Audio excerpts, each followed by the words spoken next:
Nous devons démontrer ici que grand F, défini par f de t égale t plus 1 sur t carré plus 3, est une primitive de la fonction petit f, définie par f de t est égal à moins t carré moins 2t plus 3 divisé par t carré plus 3 au carré sur l'intervalle R.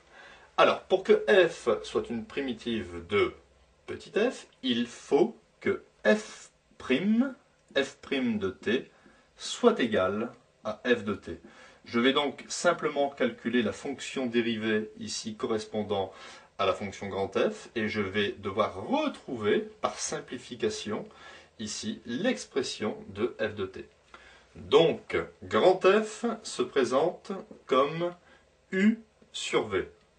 U sur v avec ici u de t est égal à t plus 1. U' de t est égal à 1 puisque la dérivée de t ça fait 1. V de t est égal à t carré plus 3, donc V' de t, dérivée de t carré de t. La dérivée de 3, c'est 0.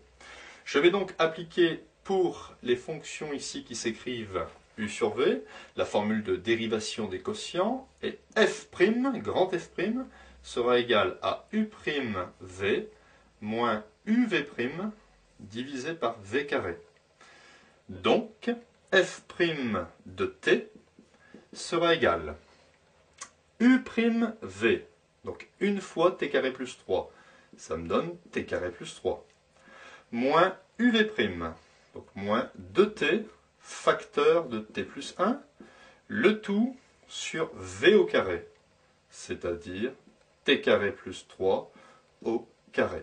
Je réécris f' de t égale, et je vais développer, ici je vais obtenir moins 2t carré plus t carré, donc moins t carré.